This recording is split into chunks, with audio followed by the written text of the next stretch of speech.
Nearly 1 in 5 Americans accesses some form of Social Security benefit before they ever reach 62. The retirement planning industry treats this like financial recklessness. Like people are raiding their future out of desperation or ignorance, incapable of doing the math that would tell them to wait. But here's what the retirement planning industry conveniently leaves out of that conversation. Social Security was never just a retirement program. And for a growing number of Americans, accessing it at 59 isn't desperation. It's precision. The conventional wisdom runs on a single track. Work as long as you can. Wait as long as you can. Delay claiming retirement benefits until 70 if you can stomach it. Every year you wait past your full retirement age, you earn delayed credits worth 8% more per year. That's a guaranteed return you cannot find anywhere in the market. Hold out, collect bigger checks, live better in your 80s. Sounds logical. Sounds responsible. Sounds like the kind of advice that belongs on a laminated card at your bank branch. But that advice assumes an enormous amount about your life. It assumes you are healthy enough to keep working. It assumes you will live long enough to justify the wait. It assumes your income situation is stable enough that you don't need relief now. It assumes Social Security retirement benefits are the only entry point into the system. It assumes your family structure doesn't create other claiming opportunities. It assumes the years between 59 and 62 are just a waiting room. For some people, those assumptions are accurate. For a lot more people than anyone wants to admit, they are not. Here is what I want to walk you through today. 6 specific reasons why engaging with Social Security at 59, whether through claiming benefits you already qualify for, making strategic decisions that permanently shape your lifetime income, or unlocking pathways the industry doesn't advertise loudly enough, might be exactly the right move for your situation. These are not workarounds. These are not loopholes for people who couldn't manage their money. These are legitimate, legal, documented strategies that informed advisors use with their clients every day. And by the time we are done, you will understand why 59 is not too early to engage with Social Security. For many people, it is exactly the right moment. Before the reasons, let's clear up something the conventional retirement narrative glosses over. Social Security is not one program. It is a family of programs. Retirement benefits, yes, those begin at 62 at the earliest. But Social Security Disability Insurance, SSDI, has no minimum age. Survivor benefits become available at 60 or 50 if you are disabled. Supplemental security income has no age floor. The decisions you make at 59 about your work history, your health documentation, your spousal coordination, and your financial bridge strategy permanently shape every dollar you will ever collect from this system. The question people are really asking when they say, should I engage with Social Security at 59, is not just about one payment. It is about which door you walk through and how you set yourself up for every payment that follows. With that foundation, here are the 6 reasons. Reason 1. You have a qualifying disability, and every month you delay costs you real money. Social Security Disability Insurance pays you based on your earnings record, just like retirement benefits. If you have worked enough quarters and you have a medical condition that meets the Social Security Administration's definition of disability, which is stricter than most people expect, but broader than most people realize, you may qualify right now, at 59, without waiting for 62 or 67 or 70. Here is what most people do not know. SSDI benefits are not permanently reduced the way early retirement benefits are. Once you reach full retirement age, your SSDI automatically converts to retirement benefits at the same amount, with no penalty applied for having claimed early. Meaning that if you qualify medically and you wait out of some vague sense that you should hold on longer, you are not being financially disciplined. You are leaving guaranteed income uncollected while you continue to struggle. The SSA's approval process is slow, often brutal, and frequently requires appeals. The average SSDI case takes 1 to 2 years to resolve from initial application. If you apply at 59 and you genuinely qualify, you could receive back pay to your application date. Starting that process early is not jumping the gun. It is accounting for how the system actually operates.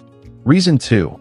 You are a widow or widower, and survivor benefits become available at 60. If your spouse passed away, Social Security survivor benefits allow you to claim on their earnings record beginning at age 60 or 50 if you have a qualifying disability. This changes the math completely. Here is the strategic consideration almost nobody talks about. If you begin collecting survivor benefits at 60, you can allow your own retirement benefit to grow untouched until 70. Then at 70, you switch to your own maximized benefit. You collected income from your late spouse's record for an entire decade, while your personal benefit was compounding delayed retirement credits. The coordination between these two records is where significant lifetime income can be created or destroyed. At 59, if you are widowed, you are 1 year away from this window opening. That year matters for planning, for documentation, for understanding your options. Walking into 60 without having thought through this coordination is like arriving at the airport and only then deciding where you want to go. Reason 3. You cannot work anymore, and the financial bridge you are burning is irreplaceable. Some people reach 59 in an industry, a body, or a set of circumstances that has stopped cooperating. The construction worker whose joints have accumulated 40 years of stress. The nurse who developed a chronic condition from years of overnight shifts. The warehouse worker who was laid off at 58 and has spent 14 months sending applications into silence while his savings drain month by month. These are not fringe cases. The Bureau of Labor Statistics consistently shows that older workers who lose jobs face dramatically longer unemployment spells than younger workers. And when they do find work, it is often at significantly lower wages. Age discrimination is illegal and nearly impossible to prove. The gap between intention and reality in late career employment is one of the most under-discussed financial risks in America. If you are 59, not working, and drawing down assets that have no mechanism to replenish themselves, each month you wait is not preserving your future. It is eroding it. Social Security retirement benefits at 62 are 36 months away. SSDI, if you qualify, could arrive much sooner. Understanding which door you qualify to walk through right now, rather than waiting until financial stress forces a rushed decision, is what separates a plan from a panic. Reason 4. Your health trajectory gives you an honest reason to start the clock earlier. Nobody wants this conversation. Financial planning culture is saturated with optimistic longevity assumptions because advisors are professionally incentivized to manage more assets for more years. But you are not your advisor's average client. You are one person with one body and one family history. The Social Security break-even calculation between claiming the earliest possible retirement benefit at 62 versus waiting until 70 lands somewhere around age 80 to 82. If your honest assessment of your health, your genetics, and your medical situation suggests a lifespan shorter than that, the math tips toward earlier. At 59, you are 3 years from the earliest retirement claiming date.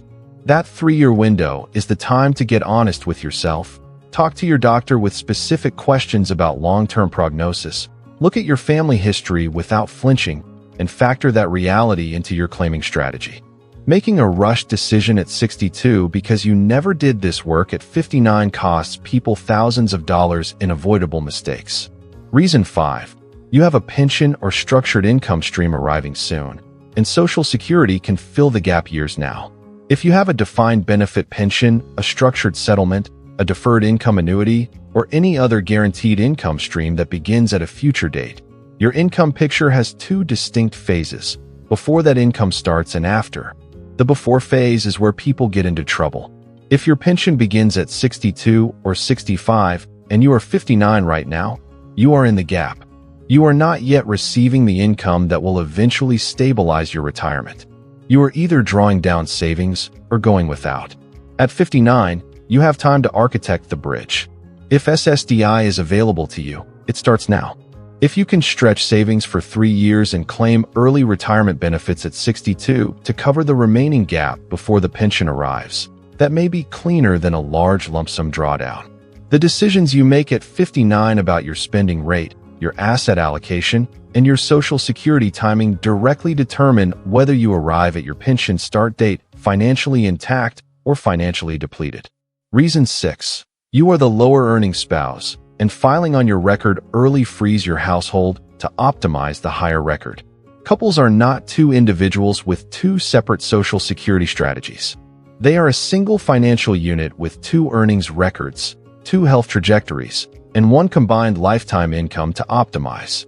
A common strategy that advisors use with clients involves the lower-earning spouse claiming their own reduced benefit early, while the higher-earning spouse delays to 70 to maximize both their own retirement benefit and the eventual survivor benefit. The higher earner's delayed benefit becomes the household's long-term income floor, and the surviving spouse inherits it. If you are the lower earner and you are approaching 59, now is when the conversation about coordination should start. Not at 62 when you are eligible, but now, while there is time to model the options, understand the survivor benefit implications, and build a household strategy rather than two individual ones. Walking into this decision 3 years early gives you the runway to get it right. Now let me be clear about when you absolutely should not engage with Social Security earlier than necessary. If you are still working at a strong income and your health is genuinely good, the delayed retirement credit of 8% per year is one of the best guaranteed returns available to you. Do not disrupt it without a compelling reason. If Social Security retirement benefits will be your only income in later life, maximizing the monthly amount is not optional. It is survival arithmetic. A difference of $800 a month compounds into a different quality of life across a 20-year retirement. And if you have not yet looked at your full earnings record on the Social Security Administration's website, do that before making any decision. Errors in earnings records are more common than people expect, and correcting a mistake at 59 is far easier than fighting over it at 62. So what do you do right now? Create your Social Security account at ssa.gov and download your full earnings record.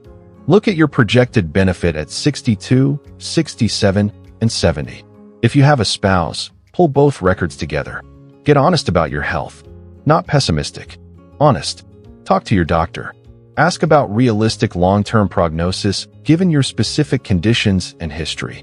If you have stopped working due to health, explore whether you meet the criteria for SSDI. The threshold is high, but the application process takes long enough that starting now matters. If you are widowed, understand exactly when your survivor benefit window opens and how to coordinate it with your own record. And if this feels like more complexity than you can navigate alone, a fee-only financial planner who specializes in Social Security optimization is not an expense. It is an investment with a measurable return. Social Security is a system designed around your lifetime, not around a universal script. The conventional advice to wait, always wait, delay everything, assume you will live to 90, serves some people well, and fails others quietly. At 59, you are not too early to engage with this system. For many people, 59 is exactly when the thinking should start, when the records should be reviewed, and when the strategy should be built. The best decision is not the one that looks right on a generic calculator. It is the one built around the actual shape of your life. This is not financial advice. Talk to a professional who knows your numbers. But know this, sometimes engaging with Social Security at 59 is not rushing. Sometimes it is arriving exactly on time.